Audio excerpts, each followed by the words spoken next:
Aujourd'hui, je vous propose de découvrir les trésors de la préfecture de police de Paris.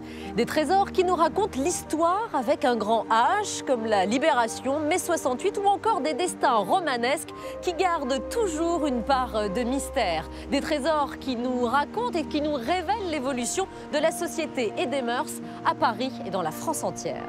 Et c'est ici, sur l'île de la Cité, que se dresse derrière moi la préfecture de police qui nous ouvre exceptionnellement ses portes.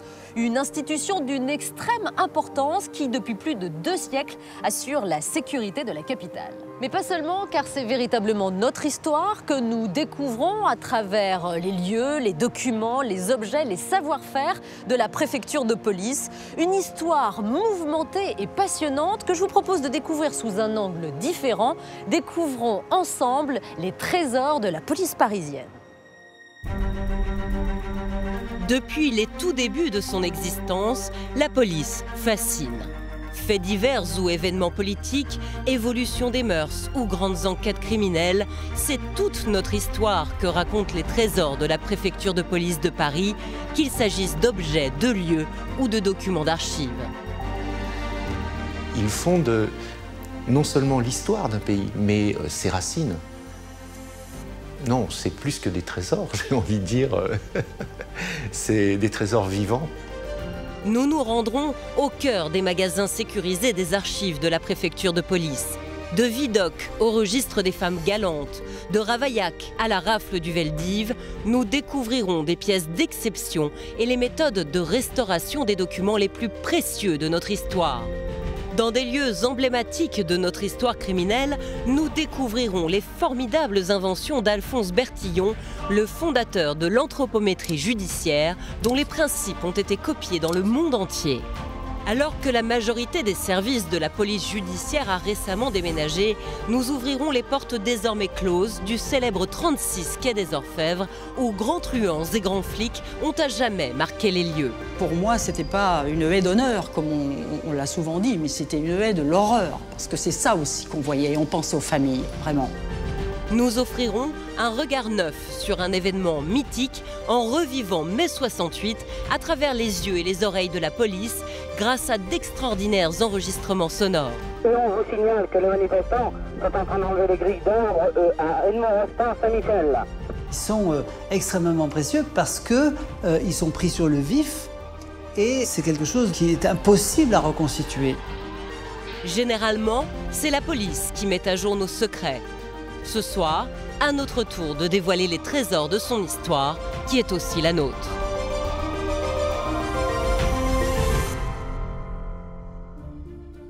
Cette histoire commence en plein cœur de Paris, sur l'île de la Cité, le centre politique et religieux de la ville depuis le Moyen-Âge.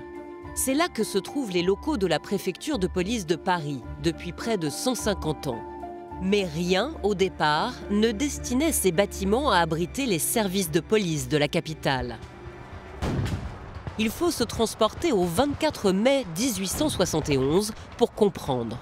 Cela fait alors 2 mois que la population parisienne, en révolte, a proclamé la Commune de Paris.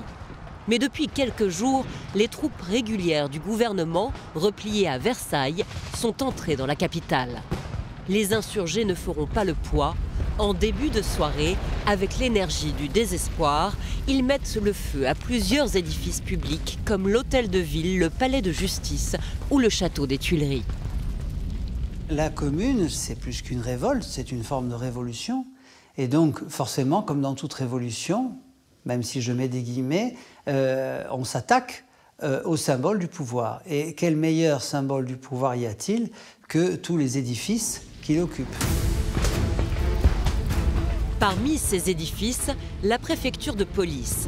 Presque plus rien ne subsiste du vieux bâtiment installé depuis 1 siècle sur la partie occidentale de l'île de la Cité, dans une petite rue disparue aujourd'hui, la rue de Jérusalem.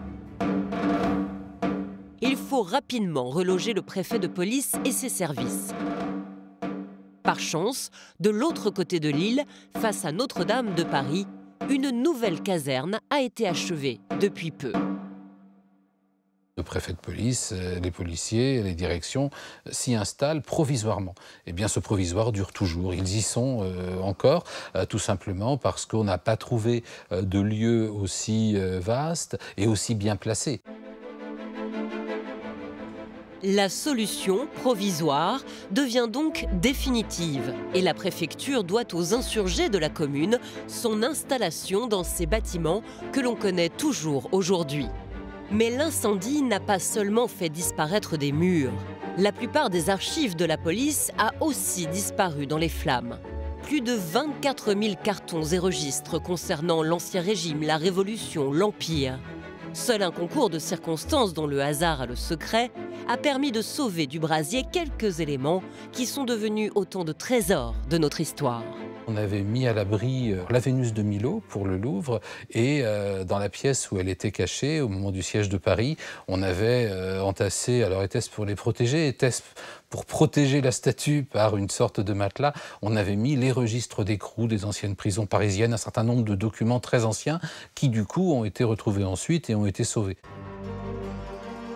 Parmi les documents sauvés des flammes figure cet exceptionnel registre. 400 ans, 51 cm de hauteur, 37 cm de longueur et 18 cm de largeur, l'objet en impose autant par ses dimensions impressionnantes que par l'événement historique qu'il nous raconte. Il s'agit du registre d'écrou de Ravaillac, l'assassin du roi Henri IV. Dans le registre d'écrou, c'est un gros livre dans lequel on note les entrées et les sorties d'une prison. Donc ça devrait être un document de routine administrative.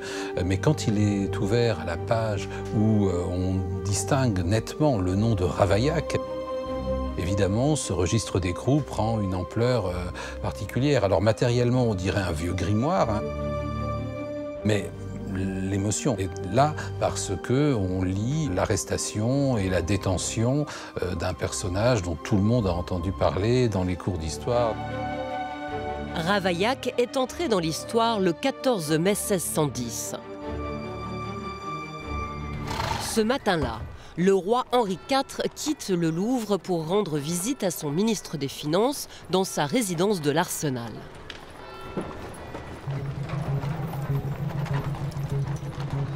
L'attelage du roi emprunte la rue de la Ferronnerie, une voie étroite encombrée par les échoppes de marchands ambulants.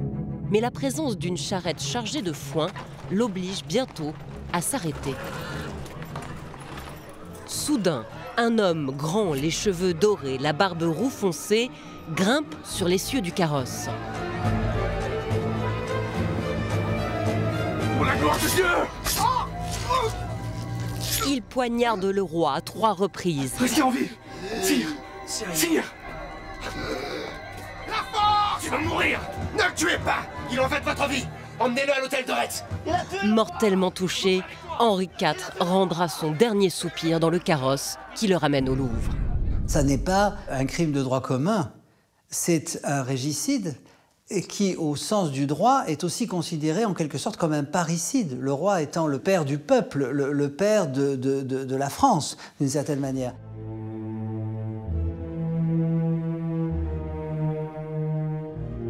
Coupable du crime suprême, Ravaillac est transféré à la conciergerie et jugé. L'ordonnance d'exécution recopiée sur le registre donne un aperçu du sort qui lui est réservé.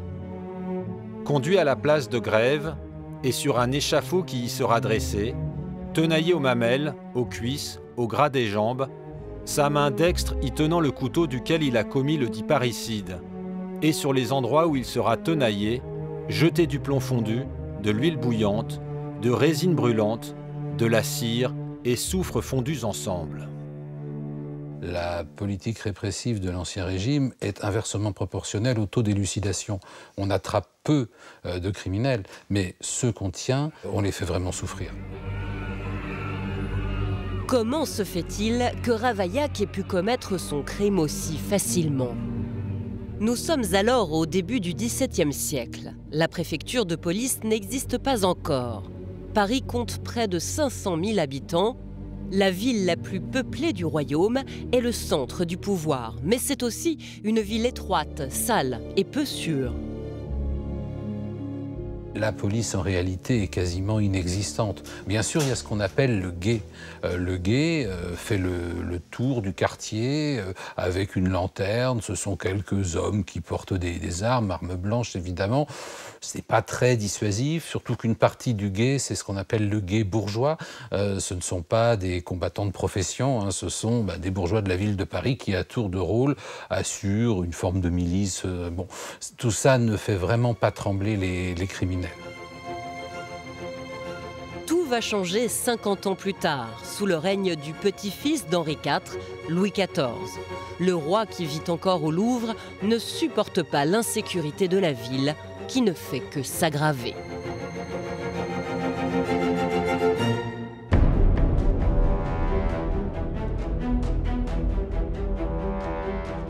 Les archives de la préfecture de police conservent en leur sein ce document d'une extrême importance, daté du mois de mars 1667. Il acte la naissance de la police parisienne.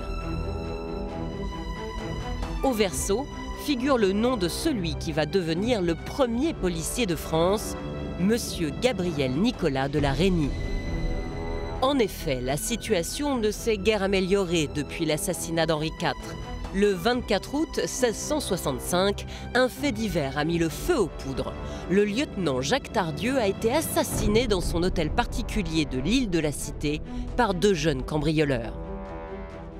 Il est assassiné à son domicile avec sa femme et son domicile est tout simplement quai des Orfèvres, au cœur de la cité judiciaire et policière où devrait régner l'ordre et le pouvoir royal. C'est-à-dire que cet assassinat, qui est tout à fait crapuleux, hein, qui n'a pas de motivation politique, va prendre une importance politique parce qu'il montre que le pouvoir royal est défié jusque dans ses bâtiments mêmes. Le pouvoir royal ne tarde pas à réagir. Louis XIV crée une magistrature indépendante, la lieutenance générale de police de Paris. C'est l'ancêtre de la préfecture de police. Et c'est à lui, Nicolas de la Reynie, qu'est confiée la charge de lieutenant général de police. Son premier coup d'éclat est symbolique. Il s'attaque à la célèbre Cour des Miracles, zone de non-droit en plein cœur de Paris, où règnent truands et autres brigands.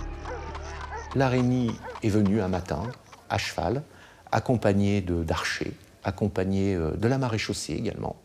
Et puis, c'est simple, il s'est présenté à l'entrée de la Cour des Miracles et il a dit « Les derniers qui sortiront, ceux-là, je les pends ». Et ils sont tous partis. Ensuite, il n'a eu plus qu'à fermer les lieux et ce dernier abcès parisien a disparu. S'ouvre alors pour la Reynie une longue carrière qui débute à l'heure où naît discrètement la plus grande affaire criminelle de l'Ancien Régime. Nous sommes au Pré Saint-Gervais, près de Paris. C'est là que se sont installées il y a peu les archives de la préfecture de police.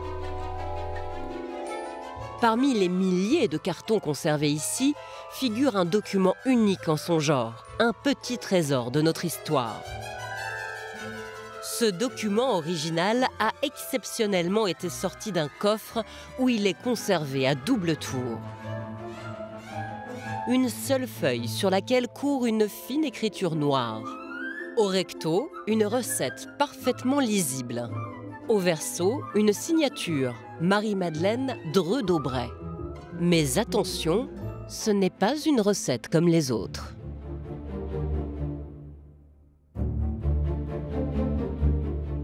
Tout a commencé le 31 juillet 1672.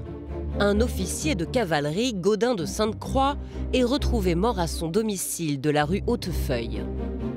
Dans ses papiers, on retrouve des lettres de sa maîtresse, Marie-Madeleine Dreux d'Aubray, marquise de Brinvilliers. Elle y reconnaît avoir empoisonné son père et ses 2 frères. Or, la marquise s'est volatilisée. Le lieutenant général de police envoie son meilleur enquêteur à ses trousses, un certain Desgrais. Il va mettre 4 ans à la retrouver. Desgrais était un enquêteur, comme étaient par exemple effectivement les vieux inspecteurs de police qui ont nourri l'imagination de nos parents. Il fouillait partout, il interrogeait, il quadrillait à l'époque qui étaient les différentes provinces. Desgrais arrête finalement la marquise de Brinvilliers dans un couvent de religieuses à Liège, en Belgique. Dans sa chambre, il trouve une confession signée de sa main. Le sort de celle qu'on appelle désormais la Brinvilliers est scellé. Le 17 juillet 1676, elle est décapitée, son cadavre brûlé, ses cendres dispersées. La mort de la marquise de Brinvilliers devrait signifier la fin de cette sombre histoire d'empoisonneuse. Bien au contraire, car il ne s'agit que de la partie émergée de ce qui devient en quelques années une immense affaire d'État. En effet, on s'aperçoit qu'il y a dans Paris une centaine de femmes comme la Brinvilliers, empoisonneuses, diseuses de bonne aventure, adeptes de messes noires. On parle même d'odieux sacrifices d'enfants. Des centaines de suspects sont jugés. L'enquête va même jusqu'à incriminer certains grands personnages de la cour. Mais quand elle finit par éclabousser Madame de Montespan, la favorite en titre du roi et la mère de ses enfants, Louis XIV donne un coup d'arrêt aux investigations. En 1709, il exige que soient détruits les documents mentionnant sa maîtresse. Je crois qu'il a été sensible à la raison d'État. Et dans un dossier comme celui-là, la raison d'État exigeait sans doute de faire disparaître les pièces qui pouvaient par la suite, parce qu'on ne sait jamais, être compromettantes pour le souverain et pour sa descendance. Donc je ne suis pas étonné par le mauvais sort qu'il a jeté sur les pièces de ce dossier.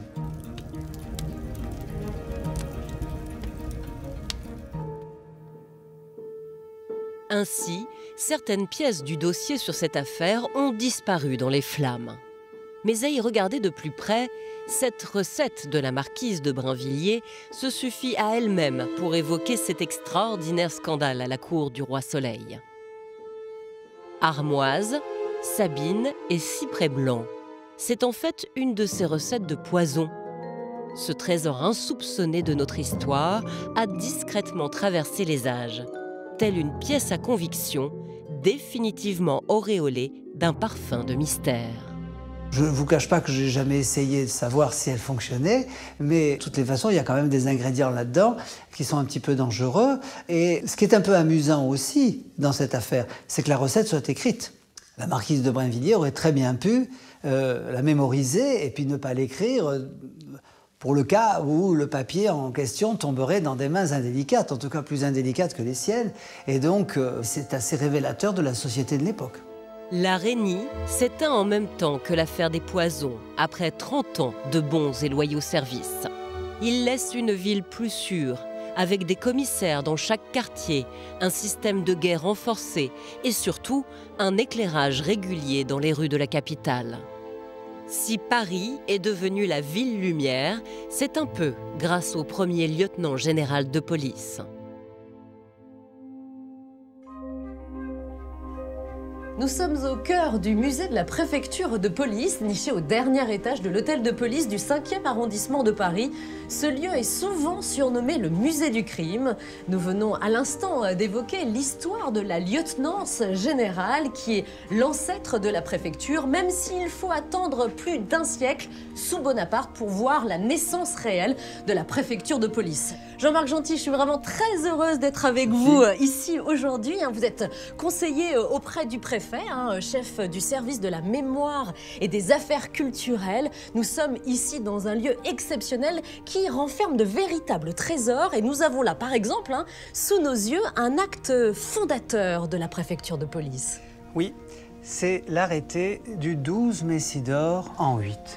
Et cet arrêté est essentiel parce que c'est lui qui attribue au préfet de police les attributions qui seront les siennes dans le détail. Alors ce qui est vraiment incroyable, c'est que ce document est toujours en vigueur aujourd'hui. Il est toujours en vigueur. Lorsque le préfet de police signe un arrêté aujourd'hui, cet arrêté contemporain vise l'arrêté du 12 Messidor en 8, dans ce que l'on appelle les visas, c'est-à-dire dans le dispositif juridique qui précède la prise de l'arrêté. C'est une référence aujourd'hui qui est toujours actuelle. C'est un cas extrêmement rare dans l'administration française. Alors, on va pouvoir découvrir ici avec vous d'autres trésors, puisque ce musée renferme des documents et des objets absolument exceptionnels, même avant la création de la préfecture de police, par exemple des objets de l'Ancien Régime. On va aller les découvrir ensemble. Alors derrière moi, il y a un objet qui fait un peu froid dans le dos. Il s'agit de cette guillotine, véritable couperet de guillotine utilisée place de Grève pendant la Révolution. J'ose à peine vous poser la question, mais à votre avis, cette guillotine, ce couperet de guillotine a coupé combien de têtes? J'en ai manifestement pas la liste, mais j'ai lieu de croire qu'elle en a coupé beaucoup. Que retrouve-t-on dans cette vitrine? Des menottes, différents types d'entraves. Oui. Alors, les plus amusantes, si vous me permettez cette expression, ce sont les poussettes. Dans lesquelles on entravait les pouces? Dont le nom vient des pouces. On entravait les pouces. Et donc, c'était des sortes de mini-menottes, en quelque sorte. Celle-ci, par exemple, avec une chaîne. Comme une chaîne de vélo. Comme une chaîne de vélo. Voilà. Une autre. Les poignets, là, j'imagine. De très grosses chaînes et puis une serrure assez imposante. Ouais. Ces poussettes qui étaient très prisées, je crois, au 19e siècle pour entraver les bagnards. Et c'est d'ailleurs à cette époque que naît l'ancêtre de la brigade criminelle créée par un grand personnage.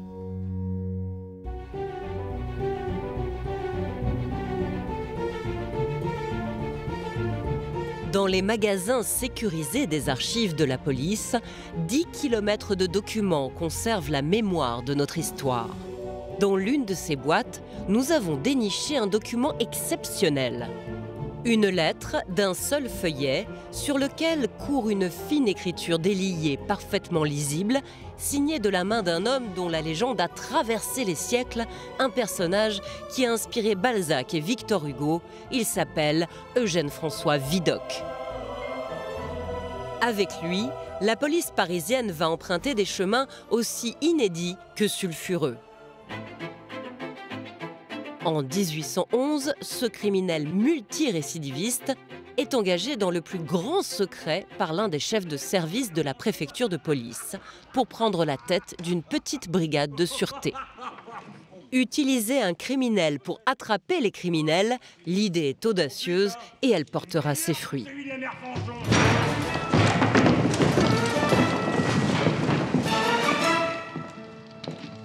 Je te connais, toi? T'es... Vidocq! François Vidocq. Ah ouais. Le collègue qui veut tous nous arrêter, c'est ça?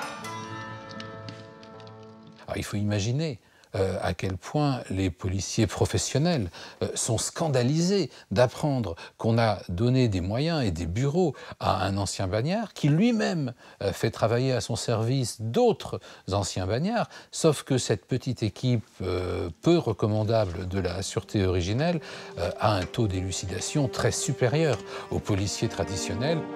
Filatures improbables, flagrants délits douteux, infiltrations aventureuses, Vidocq innove tout en flirtant avec le danger. Tu vois quelque chose? Il y a un fiacre qui arrive. S'il s'arrête 10 rue des Vertus, c'est eux. Vidocq, qui était un type intelligent, avait mis au point en fait une méthode complètement prohibée et interdite et dangereuse, qui est la provocation, c'est-à-dire qu'il n'hésitait pas à susciter des coups auprès d'authentiques voleurs, cambrioleurs, voire assassins, en disant ben là il y a une rentière, la maison est facile à pénétrer, etc. Et évidemment, il prenait ces gens en flagrant délit. Poussé vers la sortie, Vidocq finira par quitter sa brigade.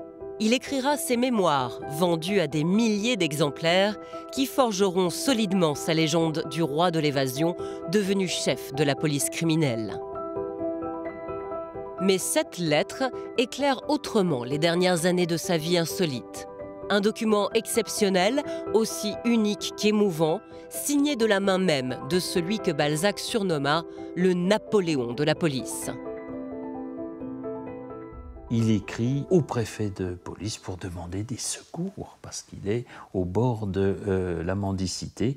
Et cette lettre terrible, hein, Monsieur le préfet, j'ai créé la police de sûreté que j'ai dirigée pendant 20 ans. 15 à 16 000 malfaiteurs de toutes catégories ont été mis sous la main de la justice pendant ma gestion. Les plus redoutables ont été arrêtés par moi, souligné. Déférés aux tribunaux, ils ont été condamnés à expier leurs crimes sur l'échafaud, on ne plaisante pas à l'époque, hein, ou dans les bagnes. Puis la fin est terrible, hein. J'ai plus de 80 ans et je suis à la veille de manquer de pain. Je viens en demander à la ville de Paris que j'ai si longtemps et si loyalement servi. Si on m'abandonne dans la fâcheuse position où je me trouve réduit aujourd'hui, je n'aurai en perspective que le dépôt de mendicité ou le suicide. Imaginez pour quelqu'un qui a eu de tels pouvoirs, une telle puissance, qui a suscité de telles jalousies et de telles haines, c'est d'ailleurs ça qui est à la base de ses ennuis, hein, en vienne à demander l'aumône. Ça a dû être terrible pour lui d'écrire cette lettre. Quel destin! Quel destin! Vidocq mourra 2 ans après avoir écrit cette lettre. Les archives ne disent pas si le préfet lui a répondu.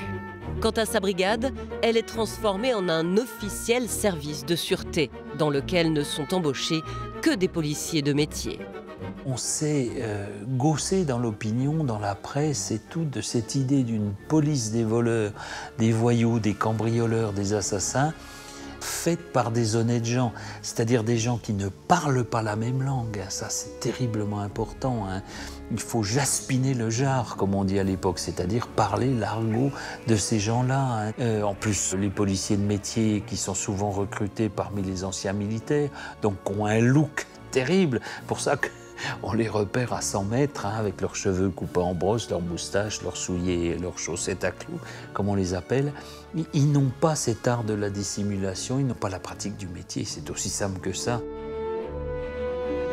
La pratique du métier finira par s'acquérir et le service de sûreté par s'étoffer jusqu'à devenir en 1913 la brigade criminelle de la préfecture de police, autrement dit le 36 quai des Orfèvres.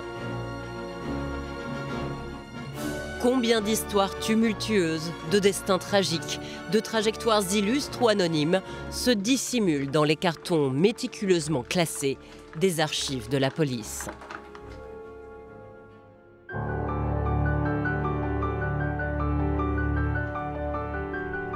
Soigneusement conservés, ces documents subissent néanmoins les outrages du temps.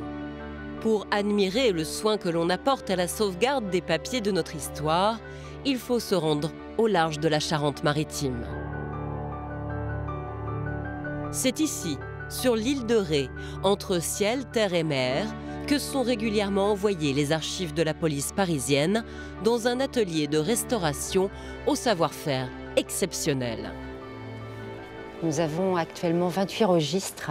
Ce sont des registres de détenus, en fait, hommes et femmes, au XIXe siècle, sur les sites de Saint-Denis et Nanterre, qui sont abîmés et qui entraînent une restauration avant leur numérisation et la consultation future.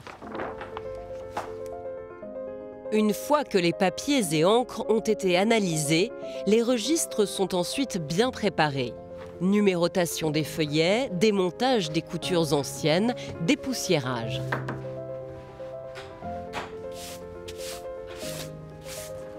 Puis intervient l'étape principale de la restauration, le comblage. Ce papier, qu'on appelle un papier japon, est repositionné sur les lacunes du document, comblant ainsi les dégradations, déchirures et autres détériorations.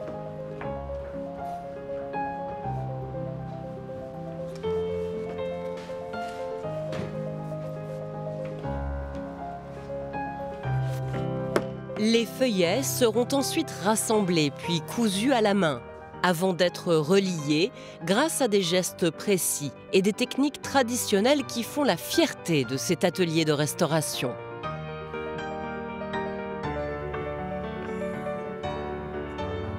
C'est important vis-à-vis du public qui s'intéresse à cette histoire. Et donc, il est important pour la préfecture de police de restaurer avant de effectivement les mettre en consultation ou de les numériser, puisqu'a priori, certains d'entre eux ne sont pas manipulables. Grâce à des mains expertes qui prennent soin de notre histoire, les registres retrouveront ensuite les rayonnages des magasins des archives de la police, où ils côtoient des documents aussi singuliers qu'inattendus. Voici l'une de ces pièces d'exception. On l'appelle le registre des femmes galantes. En cuir brun, de pleine peau, il mesure près de 47 cm de hauteur et 34 cm de longueur. Avec ses 798 feuillets, ce sont près de 8 kilos de papier qui nous font plonger en plein cœur d'une période faste et mouvementée de notre histoire, le Second Empire. À l'époque, l'empereur Napoléon III anime avec l'impératrice Eugénie une vie de cour brillante dans les différents palais impériaux, comme ici, à Compiègne. Mais les 415 rapports nominatifs collectés dans ce registre éclairent sous un angle bien particulier les années de fête impériale. Dans ces pages, on a environ 415 femmes fichées par la police des mœurs. Ces femmes sont ce qu'on appelle des clandestines ou des insoumises, c'est-à-dire des femmes qui n'ont pas respecté les obligations qui normalement incombent aux prostituées, c'est-à-dire aller donc à la préfecture de police et se faire inscrire. À l'époque, la prostitution n'est pas un délit. Le plus vieux métier du monde connaît un âge d'or. Mais les femmes qui vendent leur charme doivent se faire recenser auprès d'une brigade qui prend alors de plus en plus d'importance, la brigade des mœurs. Cette brigade avait essentiellement pour rôle, en principe, de contrôler les filles, de savoir celles qui suivaient les obligations sanitaires qui étaient déclarées, qui se faisaient suivre par des médecins, et celles qui faisaient cela, qui faisaient ça de façon clandestine et qui, parce qu'elles pouvaient transmettre des maladies à leurs clients, étaient un danger pour la société. C'était ça le but au départ de la brigade des mœurs. Les clandestines sont espionnées et fichées dans ce registre à la calligraphie impressionnante. En marge de ces rapports de surveillance, les officiers de police ont découpé et collé des photographies de ces femmes, rare témoignage d'une pratique encore toute nouvelle à l'époque. On voit très bien émerger en fait 3 grandes catégories, j'allais dire 3 grandes classes dans ces prostituées.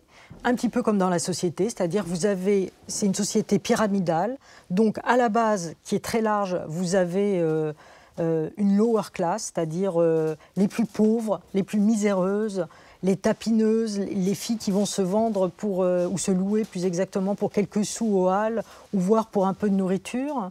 Ensuite, vous remontez, vous avez une middle class, une classe moyenne, où on trouve énormément d'actrices qui ont beaucoup de mal à vivre uniquement avec le produit de leur métier. Et puis, en remontant, évidemment, tout en haut, on a l'élite, la upper class, et ce sont les grandes courtisanes, les hautes étoiles, les divas de la prostitution. Parmi ces hautes étoiles de la prostitution, la comédienne Blanche d'Antigny, ou encore l'une des plus grandes tragédiennes de l'époque, la fantasque Sarah Bernhardt. Un autre nom attire notre attention à la page 100 du registre, celui de la marquise de Païva, l'une des courtisanes les plus en vue du Second Empire. Elle éclipse les autres par son ascension sociale fulgurante. Son amant et futur époux, le comte de Donnersmarck, lui a fait construire un somptueux hôtel particulier sur les Champs-Élysées. Mais sur la page du registre qui la concerne, on trouve une anecdote tout à fait inédite à son sujet. Un agent des mœurs note ici, dans la marge, « Dans le courant de l'année 1868, une jeune fille de 18 ans d'origine anglaise fut arrêtée par le service des mœurs pour provocation à la débauche sur la voie publique et elle raconta qu'ayant été pendant plusieurs mois au service de Madame de Païva, elle avait été obligée de quitter cette place malgré le bénéfice qu'elle en retirait parce que cette femme qui prenait un bain de senteur tous les jours voulait qu'elle la masturbât pendant qu'elle était dans la baignoire, qu'elle avait cédé plusieurs fois à ses exigences, mais qu'ensuite elle avait refusé et que Madame de Pailleval l'ayant battue, elle avait immédiatement quitté cette maison. Entre rumeurs grivoises invérifiables et informations politiques, ce registre en dit long sur une époque où les pouvoirs publics sont obsédés par le contrôle de la population. Et où trouver meilleurs renseignements que dans l'intimité des salons de ces dames galantes. Vous avez table ouverte et lit ouvert peut-être aussi avec un certain nombre de personnalités. Et donc ce registre des dames galantes, c'est un moyen non seulement de les contrôler elles, mais de remonter un certain nombre de filières d'informations extrêmement utiles pour la police. C'est pour ça que c'est un ouvrage rarissime et d'une importance absolument considérable. Ce registre, qui s'étend sur une vingtaine d'années, raconte les coulisses du Second Empire autant que les prémices de la Troisième République, qui s'installe bientôt sur les ruines de la Commune de Paris.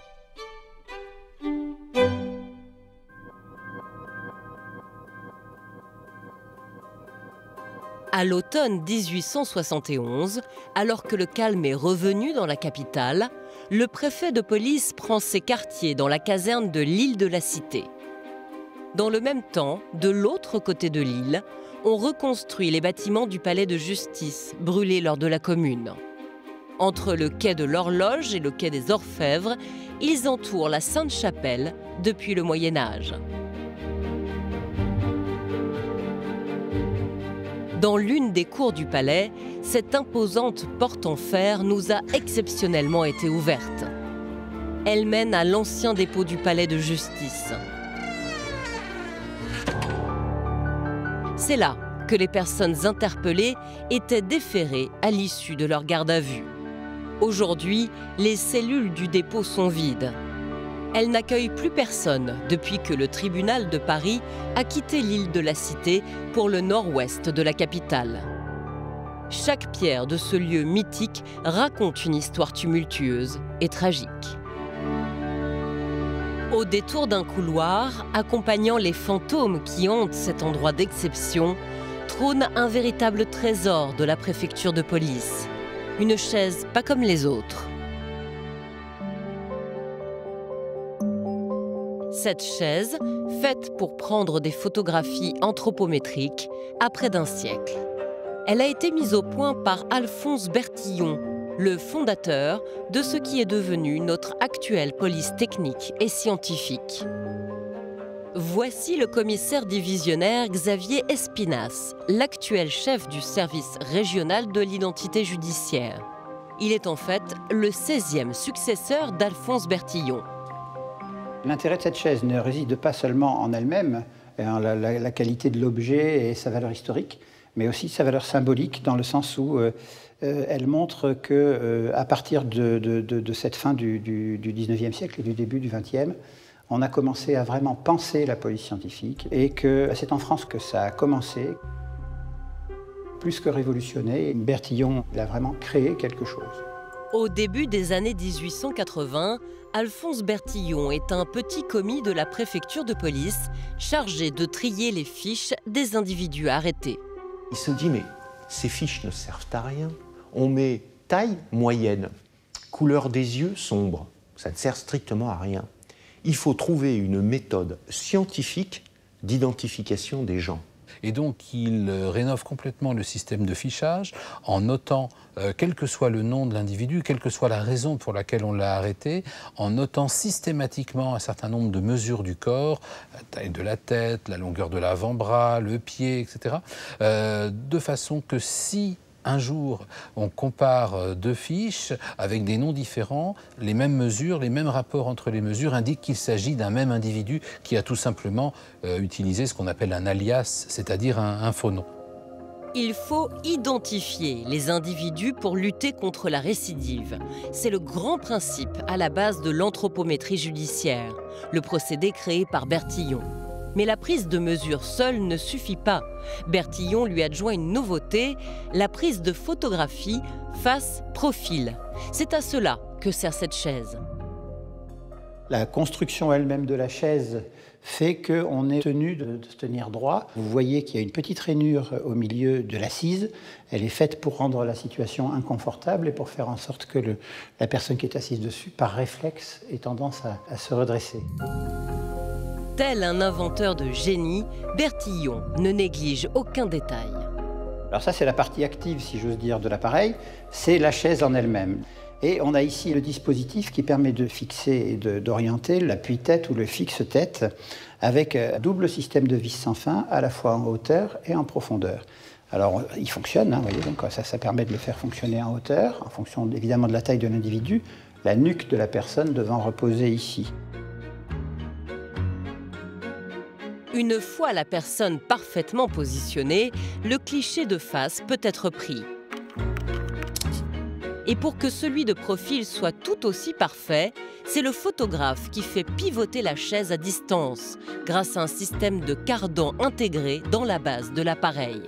Ainsi, on évite toute fantaisie dans les prises de vue. Il a inventé ce type d'outil de façon à ce que l'intervention humaine soit la moindre possible. C'est-à-dire que l'appareil photo était en place, le détenu était en place, et l'éclairage était en place. Et donc, systématiquement, toutes les conditions étaient réunies pour que toutes les photos d'identité qui étaient prises ici soient les mêmes.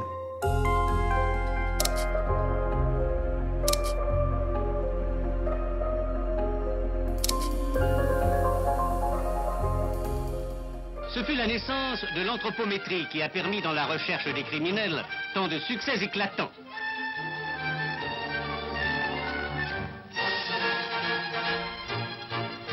Avec l'adjonction de la photographie et l'adoption du système des empreintes, l'identification judiciaire disposa alors d'un arsenal efficace qui a permis l'établissement d'un véritable fichier du crime et qu'ont adopté les polices du monde entier. Tout comme les principes de l'identité judiciaire toujours en vigueur de nos jours, cette chaise a traversé les siècles. C'est un véritable trésor que nous faisons tout pour sauver et pour préserver. C'est un trésor et c'est un trésor... si vous me permettez la trivialité de cette expression, dans son jus. Parce qu'elle est à l'endroit où elle a été créée. Elle a d'ailleurs été montée sur place. C'est d'ailleurs un des problèmes que nous avons pour pouvoir la préserver. Parce que si on ne peut pas la conserver dans cet endroit-là, son démontage et son transport sont extrêmement problématiques. Pour l'instant, nous n'avons pas trouvé la solution technique. Seule, elle trône dans des locaux vides où chaque pierre respire la mémoire du passé. Veillant sur elle, des empreintes de personnes signalisées qui essuyaient leurs mains après ancrage de leurs doigts. Derrière chacune d'entre elles, il y a une histoire personnelle, intime, dramatique. Elles sont au sens propre comme au sens figuré, autant de traces de notre histoire.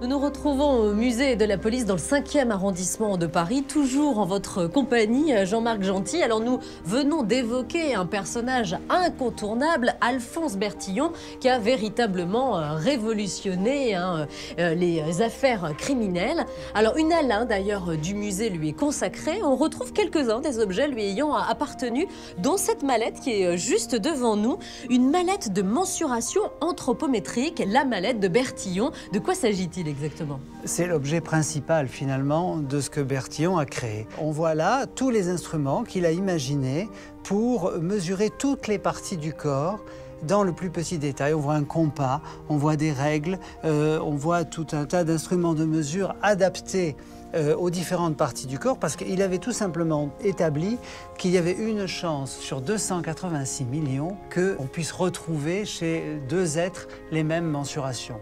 Alors à partir de là, toutes les affaires sont bertillonnées. Donc il y a un fait divers qui a défrayé la chronique durant la Belle Époque. C'est l'affaire Steinel. Je veux bien qu'on en parle ensemble. Nous y allons. Là, sur notre droite, nous allons retrouver quelques photographies de la scène de crime de l'affaire Steinel, qu'on appelait aussi le double crime de l'impasse Rancin. Que s'est-il passé exactement le 31 mai 1908? Eh bien, on découvre M. Steinel et sa belle-mère morts et Madame Steinel, elle-même attachée sur un lit. Madame Steinel est un peu mise en cause, elle est arrêtée, elle est jugée, mais elle est acquittée. Mais qui était cette Madame Steinel? Elle était connue évidemment pour cette affaire qui est une des illustrations des techniques de Bertillon, puisqu'on voit les photographies métriques, mais c'est surtout la même personne qui se trouvait être la maîtresse du président Félix Faure, celui-là même qui était mort dans le salon d'argent du palais de l'Élysée. Et c'était cette femme qui était l'objet de cette boutade qu'on raconte souvent. Le président a-t-il toujours sa connaissance? Non, elle est passée par la porte de derrière. L'affaire Steinel, l'affaire Dreyfus, la bande à Bono, voilà des grandes affaires qui vont marquer le début du XXe siècle, défrayer la chronique, mais qui vont perdre peu à peu la une des journaux, car en août 1914, la France va entrer dans le conflit de la Première Guerre mondiale, un conflit épouvantable dont nous venons de fêter le centenaire de l'armistice, et c'est justement au lendemain de l'armistice que va naître un trésor insoupçonné de la police parisienne. Paris, sur le parvis de la préfecture de police, on fête le centenaire de la fin de la Première Guerre mondiale.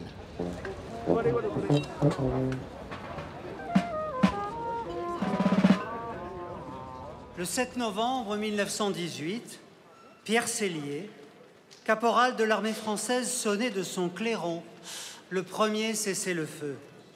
À Retonde, dans un wagon érigé au milieu d'une clairière devenue célèbre, était signé le 11 novembre, l'armistice. Pour la préfecture de police, c'est l'occasion de mettre en lumière certains de ces trésors en se replongeant dans l'enthousiasme bouillonnant des journées de novembre 1918 où la France retrouvait la paix. L'année d'après, l'Union musicale du 7e district naissait. Elle donnera naissance à la musique des gardiens de la paix face à vous aujourd'hui.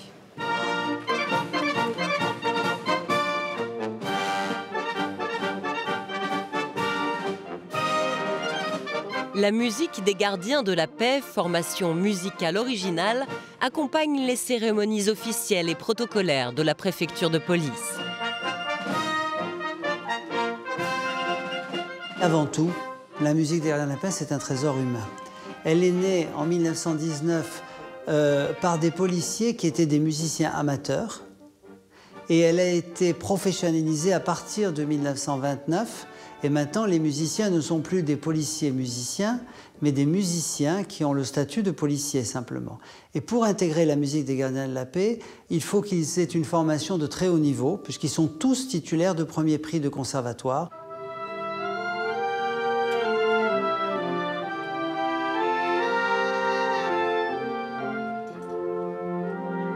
Avec ses 122 musiciens d'exception, la musique des gardiens de la paix se produit régulièrement en France et dans le monde entier et a obtenu de prestigieuses récompenses. La virtuosité de son orchestre d'harmonie et de sa batterie fanfare en font une formation d'exception dont s'enorgueillit la préfecture de police. Offrant un répertoire riche et varié à un public toujours plus nombreux.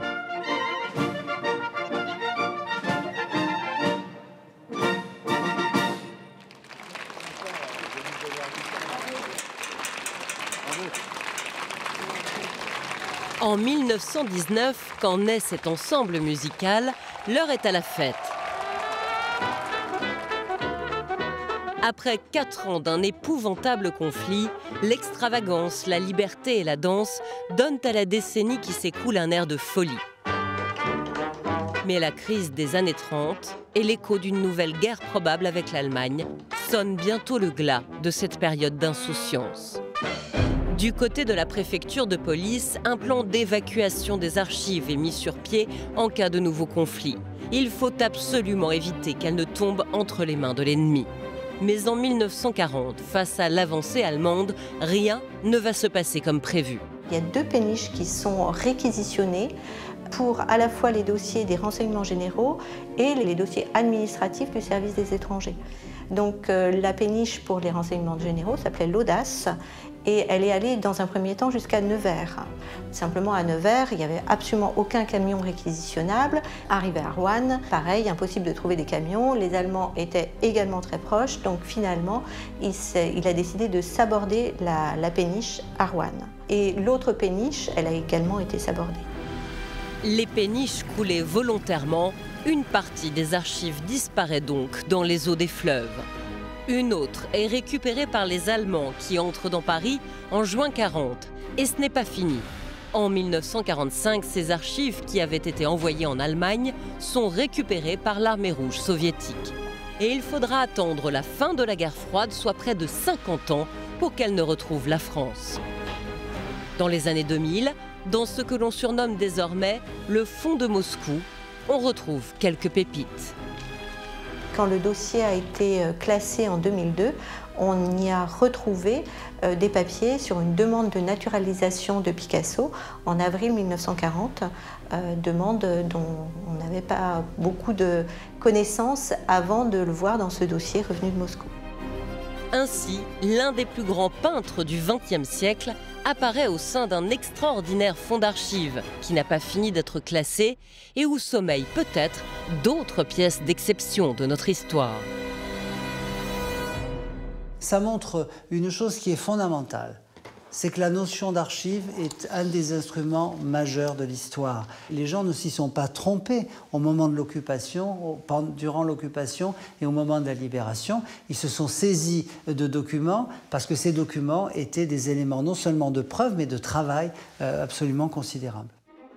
Éléments d'une valeur patrimoniale incommensurable, ces archives ont ainsi été régulièrement malmenées par les soubresauts de l'histoire. Mais après la tempête, le calme. Et aujourd'hui, des milliers de documents, certains remontant au XIIe siècle, sont méticuleusement conservés aux archives de la préfecture, véritable coffre-fort de notre mémoire collective. Tous, même ceux qui racontent les pires heures de l'institution policière. Parmi ces documents, certains sont plus terrifiants que d'autres. Comme ceux qui nous racontent avec minutie la plus effroyable opération d'arrestation massive sous l'occupation, la rafle du Veldiv. Pour l'historien Jean-Marc Berlière, spécialiste de l'histoire de la police des années noires, le temps n'efface pas l'émotion qu'il a ressentie la première fois qu'il a tenu ces documents entre ses mains. Le premier est une circulaire du préfet de police datée du 13 juillet 1942. Tamponnée secret, elle stipule les modalités d'une grande opération d'arrestation de juifs. Ça a créé une sorte d'angoisse, si vous voulez, d'émotion dont je ne me départis pas des 25 ans, 30 ans après. C'est une circulaire donc, du préfet de police qui est doublée par le directeur de la police municipale, une circulaire dont le ton, la banalité, la froideur administrative me glace encore le sang après toutes ces années. On précise comment les équipes devront procéder.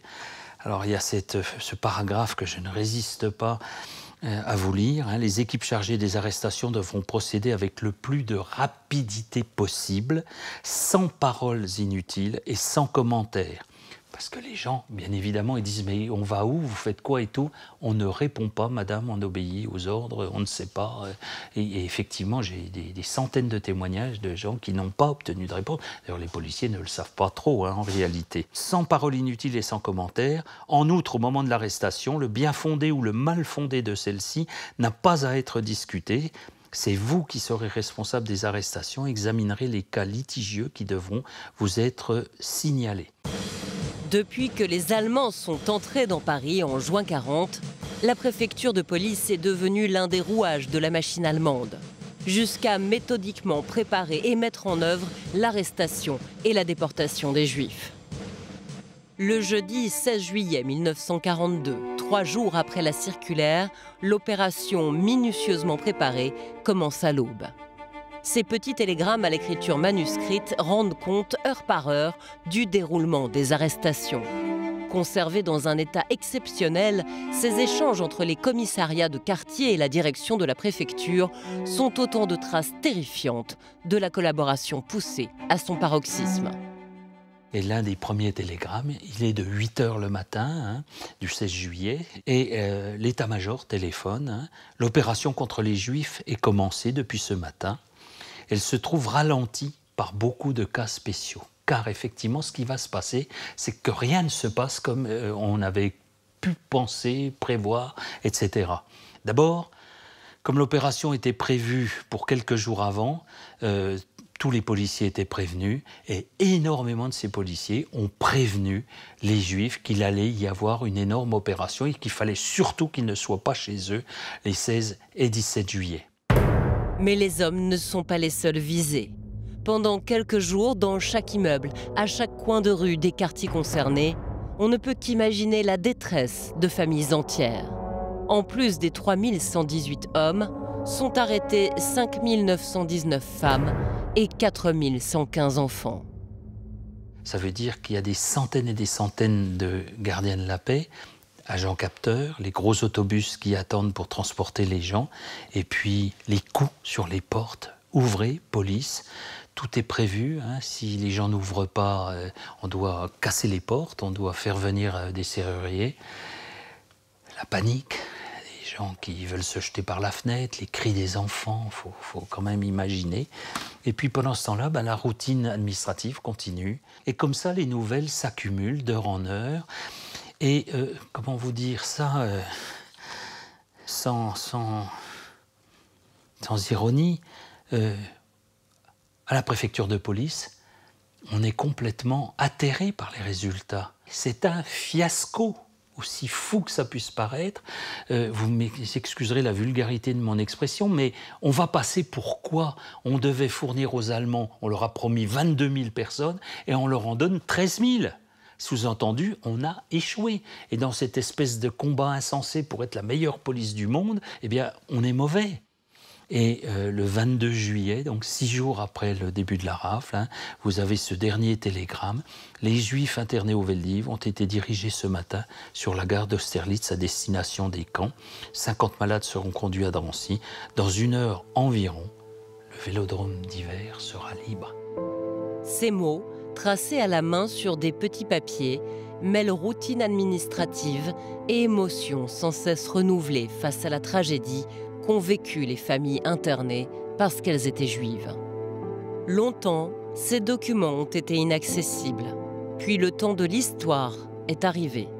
Les archives ont tout un tas de fonctions patrimoniales, etc., mémorielles, et il est indispensable que la mémoire d'une institution comprenne aussi les moments les pires, bien sûr, et je dois dire que c'est tout à l'honneur, ou alors c'est une routine administrative, une administration comme la préfecture de police, d'avoir gardé les traces de ces événements. Il ne faut jamais oublier une chose, c'est que la défaite de 1940 a été un choc psychologique considérable pour la population française. Les gens ne pouvaient pas imaginer qu'une puissance comme la France puisse être défaite comme elle l'a été, que tout ça explique aussi beaucoup de comportements extrêmement confus. Eh bien, la préfecture de police, elle a été, à l'instar du reste de la société française, dans la diversité de ses comportements, à la fois de collaborateurs zélés et de résistants courageux. À l'été 1944, ces résistants courageux vont jouer un grand rôle dans la libération de Paris.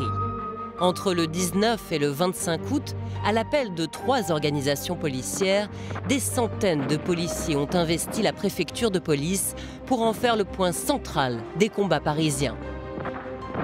Le 19 août, l'insurrection de la préfecture de police, c'est un peu la catharsis. Il faut se trouver une nouvelle peau, il faut changer, il faut effacer tout ce qui s'est passé. Et d'ailleurs, c'est courageux, parce qu'on voit des gens qui sont assez peu armés par rapport aux tanks allemands, par rapport aux canons allemands, qui vont être assiégés pendant des jours. Encore une fois, dans son histoire mouvementée, Paris se bat. Le 25 août, la 2e division blindée du général Leclerc entre dans la capitale.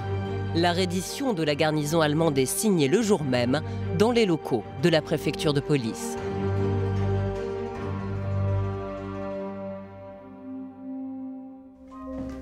Alors nous sommes maintenant dans les appartements privés du préfet de police de Paris, précisément dans la salle de billard. Et j'ai vraiment une chance exceptionnelle d'être ici, Jean-Marc Gentil. Et ça, c'est grâce à vous, car ces salons ne sont ouverts au public qu'exceptionnellement.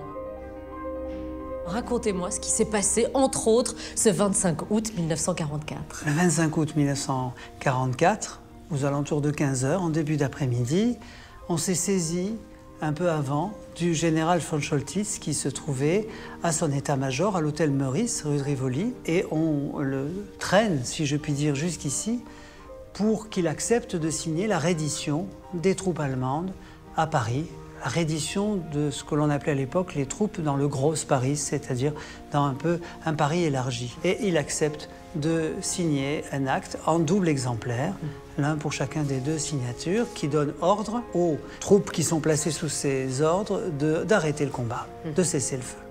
Alors j'aimerais qu'on regarde ensemble ce document qui est absolument extraordinaire, sur lequel il est écrit « Le général Leclerc vous fait dire « Tenez bon, nous arrivons ». À qui s'adresse-t-il?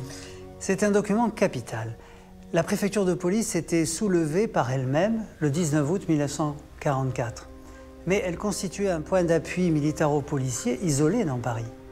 Les résistants étaient seuls dans Paris, alors que les libérateurs avaient envisagé dans les plans initiaux d'éviter Paris et de se rendre directement sur le front de l'Est et de renvoyer la libération de Paris au mois d'octobre.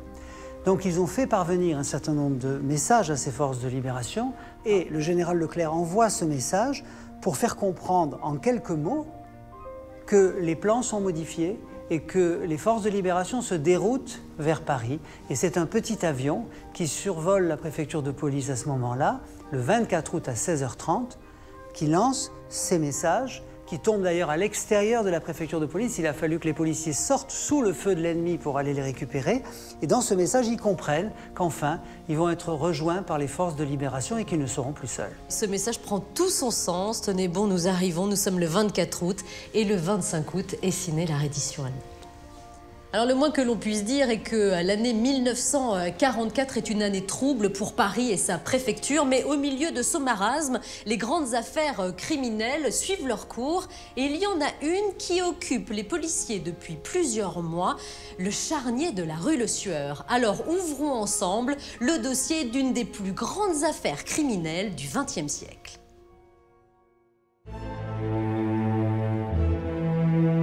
À Paris, à quelques encablures de l'île de la Cité, les riches collections du musée de la préfecture de police racontent 4 siècles d'histoire de l'institution et autant d'événements et de grandes affaires judiciaires qui ont marqué la France entière. Au détour d'un couloir, voici les pièces à conviction de l'une des plus retentissantes et des plus insoutenables. Une extraordinaire affaire criminelle où le tragique se mêle au machiavélisme. Exceptionnellement, ces 2 pièces à conviction ont été sorties de la vitrine qui les abrite. Il s'agit d'une poulie métallique avec sa corde et son crochet que la rouille n'a réussi qu'à émousser légèrement, ainsi que d'un viseur muni d'un œilleton dont la lentille reflète encore la mémoire de l'horreur. Leur parfait état de conservation donne l'impression que ces objets ont servi il y a peu. Or, c'était il y a 74 ans.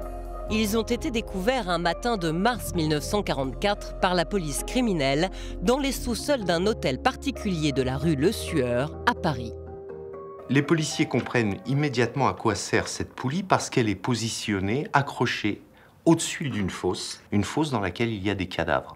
Ils comprennent immédiatement que le but, c'est d'utiliser cette poulie pour pouvoir manœuvrer des cadavres et les positionner très exactement dans cette fosse qui est d'une taille importante, mais qui suppose qu'on positionne très bien les corps pour pouvoir en mettre le plus possible. Les policiers trouvent aussi cet appareil, ce viseur de marque Lumisor, qui est un appareil qui est utilisé en général dans les chambres capitonnées des hôpitaux psychiatriques. il le découvre encastré dans le mur d'une pièce qui est un cabinet triangulaire. Et ils comprennent évidemment que grâce à cet appareil, on peut regarder de l'extérieur ce qui se passe à l'intérieur sans être vu. Ce viseur et cette poulie sont les preuves d'un horrible scénario. Les victimes, on en dénombrera 27, ont été attirées sur place, tuées, leur agonie observée par l'œilleton diabolique, leurs cadavres placés dans une fosse, puis dépecés et brûlés. Qui a pu commettre l'horreur? Les soupçons se portent rapidement sur le propriétaire des lieux, un médecin, Marcel Petiot. Le matin de la découverte, le 11 mars 1944, il est absent. Mais une fumée s'échappant de chez lui, faisant croire d'abord à un incendie, a attiré pompiers et policiers qui ont découvert l'insoutenable charnier et révélé ainsi ses crimes au grand jour. Petiot n'a négligé aucun détail, comme le montrent ces objets, traces tragiques d'une folle mise en scène. C'était un homme seul. Donc il s'était fait son système à lui pour pouvoir déplacer les corps, les déposer dans la fosse et ensuite, s'il en avait besoin, les ressortir de là pour les détruire définitivement. Que ce soit pour la poulie ou que ce soit pour cet appareil, on voit tout le côté à la fois diabolique, pervers, mais extrêmement rationnel de Petiot. Introuvable pendant des semaines, Petiot finit par être identifié et arrêté le 31 octobre 1944. Interrogé au 36 quai des Orfèvres, Petiot, que l'on surnommera le docteur Satan de l'occupation, explique le plus calmement du monde que pendant sa cavale, il a servi la France. On est au moment de la libération et dans cette ambiguïté entre collaborateurs et résistants. Lorsque Petiot est arrêté, il a une carte de FFI. Il a adhéré au Parti communiste. Donc c'est un homme qui extérieurement semble tout à fait respectable, mais en réalité, c'est un criminel. C'est un homme qui a joué sur les deux tableaux en faisant croire qu'il était à la tête d'un réseau d'évasion. La théorie d'un Petiot résistant ne tient pas. Le docteur est un criminel qui s'est servi de la résistance comme couverture. En pleine occupation allemande, il a attiré des juifs et autres personnes pourchassées chez lui, leur faisant croire qu'il allait les aider à quitter la France. Mais en réalité, il allait les dépouiller, les empoisonner, les faire disparaître pour le simple plaisir de tuer. Il faut croire que le crime garde une fascination. Dans le monde entier, le docteur Petiot... Le 18 mars 1946, son procès s'ouvre devant la cour d'assises de Paris. Pour la toute première fois, il est filmé par les caméras des actualités. Pour donner à l'affaire son vrai jour, la cour s'est déplacée rue Le Sueur jusqu'à la maison du crime qui, pour la première fois depuis 2 ans, a ouvert ses portes.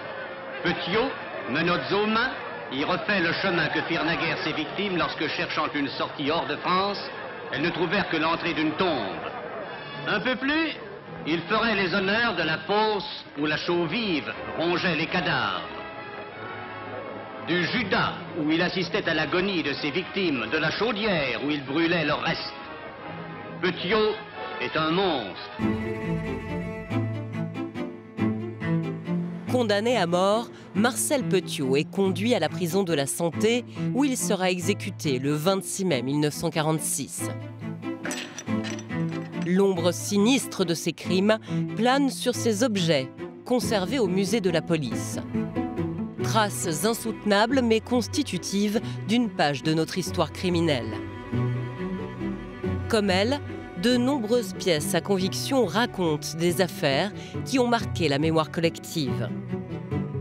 Des sources passionnantes qui constituent un patrimoine formidable dans lequel nous avons exhumé d'exceptionnels éléments d'une toute autre nature. Des bandes magnétiques parfaitement conservées sur lesquelles ont été enregistrées en direct 45 heures des événements qui ont fait trembler la France, mai 68. P18, votre position. Alors faites vite, destination Panthéon, rapidement. Et on vous signale que les manifestants sont en train d'enlever les grilles d'ombre à Edmond-Rostand, Saint-Michel. Message reçu, 83, l'hôtel Zedin.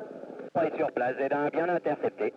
Personne n'aurait pu imaginer que l'on entendrait ces enregistrements un jour. Véritable trésor des archives de la police, il s'agit de conversations entre la salle de commandement de la préfecture sur l'île de la Cité et les policiers sur le terrain lors de certaines journées de mai et de juin 68. La tempête s'est déclenchée le 3 mai, quand la police évacue vigoureusement 500 étudiants contestataires qui occupaient la Sorbonne. Et là, c'est le démarrage d'une crise qui va durer pendant tout le mois de mai, une partie du mois de juin, avec des hauts, des bas. Et donc la police va mettre en œuvre ce qu'elle sait faire habituellement pour des manifestations isolées, sauf qu'on va se retrouver dans une période de manifestations quotidiennes avec plusieurs nuits d'émeutes, des nuits des barricades. Je vous confirme qu'on continue d'arracher les grilles d'arbres, que d'autre part, j'ai l'impression qu'en haut du boulevard Saint-Michel, on amasse divers matériaux et que l'on s'énerve beaucoup. Alors, P11, faites sortir les boucliers et préparez l'armement de défense. Ces échanges sont extraordinaires parce que d'abord, ils nous montrent la variété de situations que connaissent sur le terrain les forces. Les unes sont perdues, elles ne savent pas où elles doivent se positionner. Les autres attendent qu'on leur donne l'ordre d'enlever ces barricades. Et c'est parfois très long et on sent au ton de la voix qu'il y a une exaspération de la part des policiers. Tout ça permet de vivre en direct des événements. C'est très très fort. De TC108. J'écoute. En ce moment, ils sont actuellement groupés et je vois les pancartes qui sont déployées. Oui, reçu 108. Et ils vont bientôt descendre, mais vous savez, ils sont très très nombreux. Hein. Très très nombreux. C'est très très très précieux parce que c'est vraiment un témoignage unique. Imaginez que nous ayons eu la même chose pendant la libération de Paris, par exemple. Vous vous rendez compte ? Étudiante, ouvrière et sociale, la révolution ne touche pas que Paris. Elle s'étend dans toute la France. La jeunesse veut se libérer, elle veut qu'on l'entende, elle veut qu'on la voie. À la une des journaux, des photochocs marquent les esprits et font pencher l'opinion publique du côté des manifestants. Mais dans les tiroirs d'une petite pièce des archives de la préfecture de police sommeille une centaine de clichés inédits. Eux n'étaient pas destinés au grand public, mais au préfet de police de l'époque, Maurice Grimaud. Le but est multiple, surveiller, prouver, documenter des événements extraordinaires.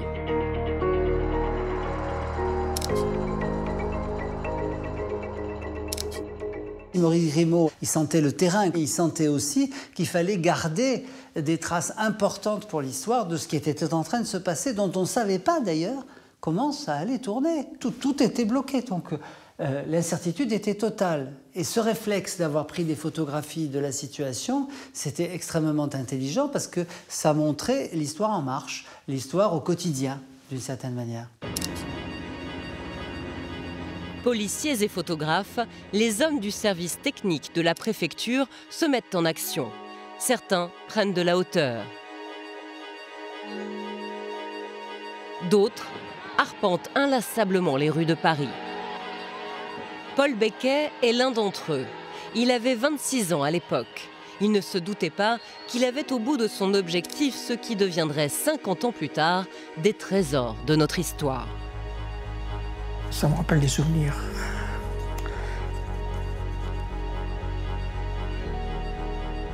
Ça fait peur. Ça fait peur.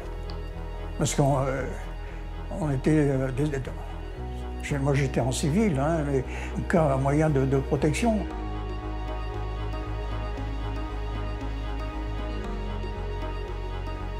La rue Soufflot, le lendemain des barricades. À cet endroit-là, j'ai un pavé qui m'a effleuré. Et j'avais une boîte de pellicule dans la poche. J'ai sorti un frôlement et je me suis aperçu que j'avais l'imperméable déchiré et la boîte avait été écrasée. Et c'est là que j'ai commencé à avoir peur. 50 ans après les événements, chacune de ces photographies d'exception raconte l'histoire des journées de 68, mais aussi celle quotidienne de ces hommes pris de court face à une jeunesse survoltée. Une jeunesse à laquelle ils appartenaient aussi. C'est le genre de souvenirs quand vous êtes devant, là. Et vous retournez, vous voyez cette masse de casques. Et puis en plus, ils tapaient sur les boucliers, ça fait... comme, vous savez, comme une charge de soldats romains, là. Je pense que les manifestants en face, ça devait les impressionner quand même. Et depuis, j'ai jamais apprécié d'aller faire les manifestations. Ça, j'aimais pas ça tellement, c'est pas... Ces photographes ont fait un travail remarquable parce qu'il faut imaginer que certaines de ces photographies ont été prises dans des situations de vrai péril pour le photographe. Je ne dis pas que ce soit des photographes de guerre, mais enfin, on est quand même dans de la guérilla urbaine et les pavés volaient bas. Les souvenirs et les photographies de mai 68 sont aujourd'hui précieusement conservés dans les mémoires et les armoires des archives de la préfecture de police. De quoi nourrir et compléter l'histoire d'événements exceptionnels qui ont considérablement transformé la société. L'idée, quand on fait de l'histoire, c'est de disposer de tous les éléments. C'est un peu comme éviter d'être dans un aquarium et de ne voir le monde que d'un côté. Et on a le sentiment que mai 68, très longtemps, on l'a vu du côté extérieur.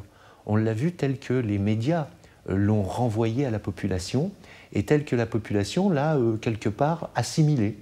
Et puis, on se disait, mais pourquoi n'a-t-on pas montré les choses telles que les policiers l'ont vécu? Le désordre, le danger, l'état vacillant, etc., etc.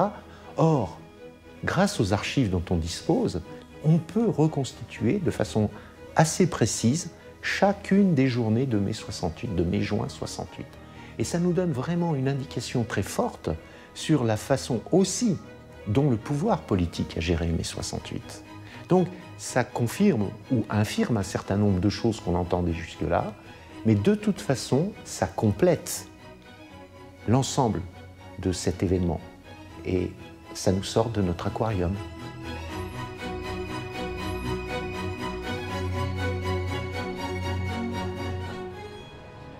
Sur l'île de la Cité, à 2 pas de la direction de la préfecture, veille une toute autre forme de trésor. Il est à la fois patrimonial et mémoriel. Il tient en une adresse le quai des Orfèvres et en un numéro, le 36. Jusqu'à son récent déménagement dans le nord-ouest de Paris, battait derrière ses murs le cœur de la police judiciaire. Elle s'y était installée en 1887, alors qu'elle s'appelait encore la Sûreté urbaine parisienne, héritée de la sulfureuse brigade de Vidocq. En un siècle, cette adresse est devenue mythique. Dans la cour du 36 s'amorcent les premières marches de l'escalier A. Un escalier pas comme les autres.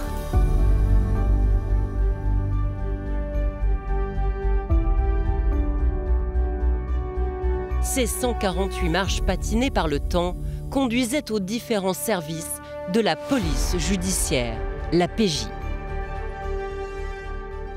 C'est l'escalier qu'ont emprunté tous les grands criminels qui ont été arrêtés et qu'on a amenés aux étages pour être interrogés. Donc c'est un lieu hautement symbolique, c'est un lieu sinistre, patibulaire. Finalement, c'est le lieu de mémoire de la France criminelle, cet escalier. Martine Monteil a souvent foulé les marches de cet escalier. De 1996 à 2002, elle a dirigé la brigade criminelle avant de prendre la tête de la police judiciaire, puis de sa direction centrale. Revenir en ces lieux est source d'une émotion toute particulière. C'est tout votre vécu professionnel qui défile là, si vous voulez, avec les affaires bien sûr, mais aussi les collègues, enfin voilà, votre parcours, vos joies, vos peines, enfin tout quoi. Donc ça, c'est quand même un lieu que l'on dit mythique, mais qui pour nous, évidemment, anciens de la police judiciaire, est tout à fait exceptionnel. À côté de ça, ça renvoie des images de tous ces criminels, malfaiteurs en tout genre, trafiquants de drogue et tous ceux qui ont monté ce si célèbre escalier. Parmi ces criminels, l'un est particulièrement associé à cet escalier, Guy Georges.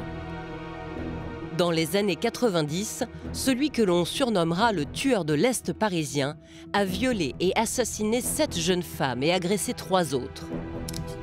Le 26 mars 1998, il est enfin interpellé et conduit ici. Nous l'attendions, c'est-à-dire après 10 années de traque, quoi, hein, pratiquement. Donc on était curieux, on avait vu sa photo, mais on était curieux de voir à quoi il ressemblait, quoi. Voilà, on l'attendait vraiment.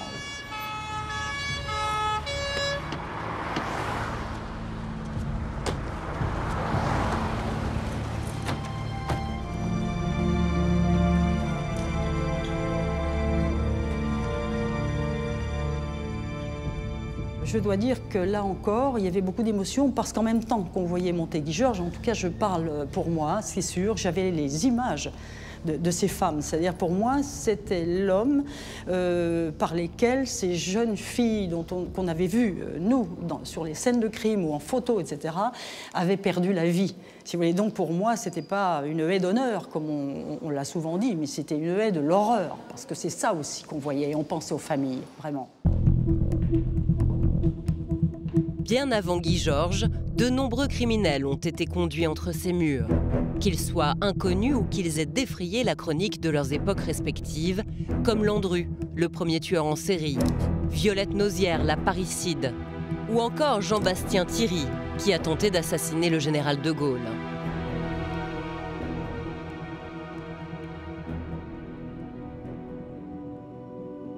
Certains ont eu l'honneur d'être interrogés dans le bureau 315, celui du patron de la mythique brigade criminelle. Après avoir veillé sur Paris pendant un siècle, cette pièce, hier fonctionnelle, est devenue aujourd'hui un lieu mythique. C'est ce qu'il symbolise qui en fait un trésor de la préfecture de police, le cœur de l'enquête. C'est là que s'installe Martine Monteil en 1996 quand elle prend la tête de la brigade criminelle.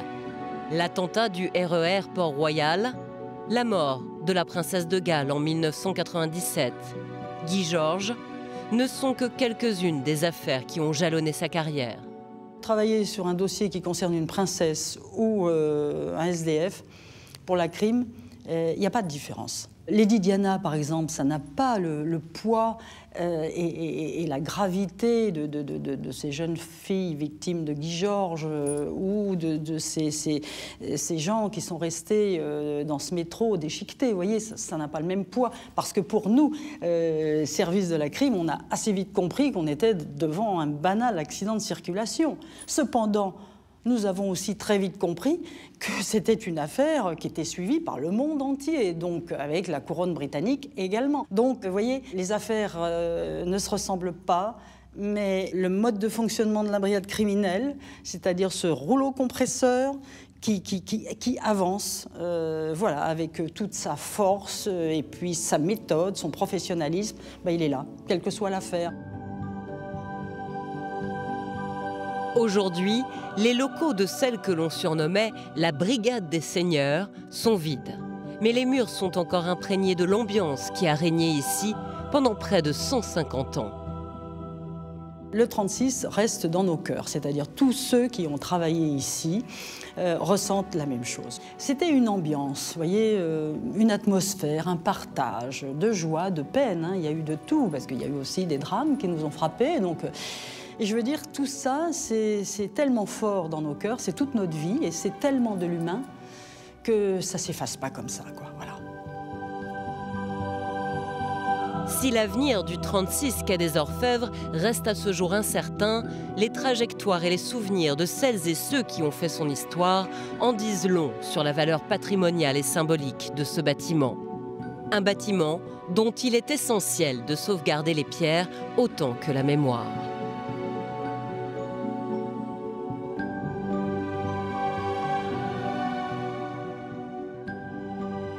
Cette adresse emblématique, il faut, à mon sens, que son histoire se poursuive d'une autre manière et que ce caractère symbolique d'un bâtiment portant ce numéro-là soit préservé d'une manière ou d'une autre. La suite de son histoire, la police judiciaire la vivra dans un tout autre lieu, dans le 17e arrondissement de Paris, où se sont rassemblés à la fin de l'année 2017 presque tous ses services. L'adresse du 36 est tellement mythique que lorsqu'ont été ouverts de nouveaux bâtiments pour la police et la justice, eh bien, on les a appelés le 36. 36 rue du Bastion, sachant que dans cette rue, il n'y a ni 1, ni 2, ni 3, il n'y a que le 36, le nouveau 36. Dans ce bâtiment ultra-moderne, adossé à la nouvelle cité judiciaire de Paris, s'écriront désormais les nouvelles pages de l'histoire de la police parisienne. Elle peut compter sur les dernières avancées en matière de police technique et scientifique, comme l'illustre au premier sous-sol ce véritable trésor contemporain. Unique en France, cette cabine fait la fierté des membres du service régional d'identité judiciaire, les véritables experts.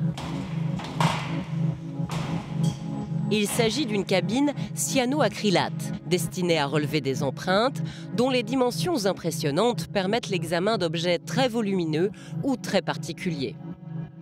Par exemple, vous savez que les trafiquants de drogue qui conditionnent la drogue, la conditionnent avec des rubans de plastique et des rubans de scotch industriel. Eh bien ici, on peut dérouler ce ruban de scotch industriel qui va faire des dizaines de mètres, le placer sur des fils et essayer de chercher, par procédé physico-chimique, des empreintes digitales.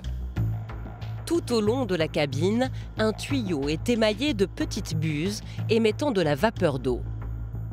Elle va interagir avec la colle cyanoacrylate disposée dans des petits godets placés aux quatre coins de la cabine. Il se trouve que la colle à la cyanoacrylate est susceptible, quand elle est chauffée à une certaine température, d'émettre des vapeurs qui vont interréagir chimiquement avec le produit des glandes sébacées que nous avons sur les doigts et qui donc vont laisser imprimer sur l'objet examiné des empreintes digitales. Une fois relevées, ces empreintes seront comparées avec celles qui sont conservées dans le fichier central pour confondre ou au contraire désincriminer un suspect. Ainsi, plus d'un siècle après l'anthropométrie judiciaire, mise sur pied par Alphonse Bertillon, l'identification est toujours au cœur du travail de ses successeurs. On ne remplacera jamais le savoir-faire de l'investigation, de l'enquête, de la perquisition, etc. Tous ces actes qui sont menés par la mission de police judiciaire. Mais en matière de police scientifique, on va de plus en plus vers des procédés destinés à faciliter le travail.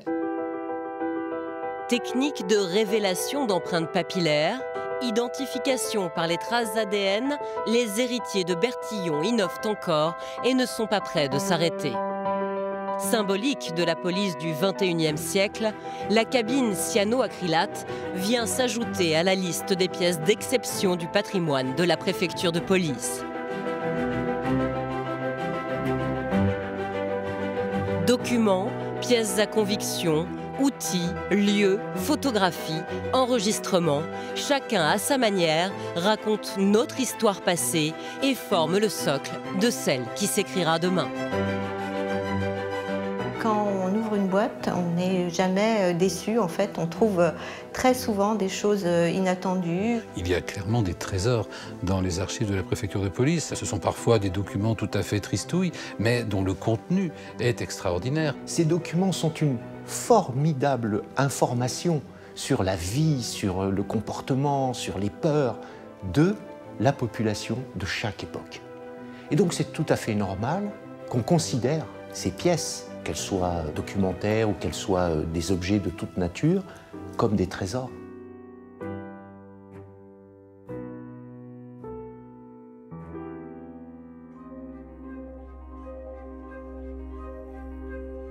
Alors Jean-Marc Gentil, avant de nous quitter, grâce à vous, nous avons la chance de découvrir un salon unique ici à la préfecture de police de Paris, la salle des fêtes. Vous remercierez d'ailleurs de ma part Monsieur le Préfet de nous avoir permis de pénétrer ici. Alors nous avons ensemble feuilleté le grand livre d'histoire de la préfecture de police de Paris. On dit Paris, mais finalement on pourrait penser à l'histoire de la France entière. On a rappelé que la préfecture de police était dans la lignée des institutions qui l'avaient précédée, et notamment de la lieutenance générale de police. Elles ont en commun d'être des institutions totalement atypiques, j'oserais même dire uniques au monde, dans leur genre, et d'avoir un lien très particulier avec les pouvoirs, et notamment avec le pouvoir politique, que ce soit hier le pouvoir royal, aujourd'hui le pouvoir républicain. Donc même si les affaires dont nous avons eu à connaître, même si tous les événements que nous avons commentés se sont déroulés à Paris, en réalité ils sont peu ou prou emblématiques ou révélateurs de quelque chose qui a une signification nationale.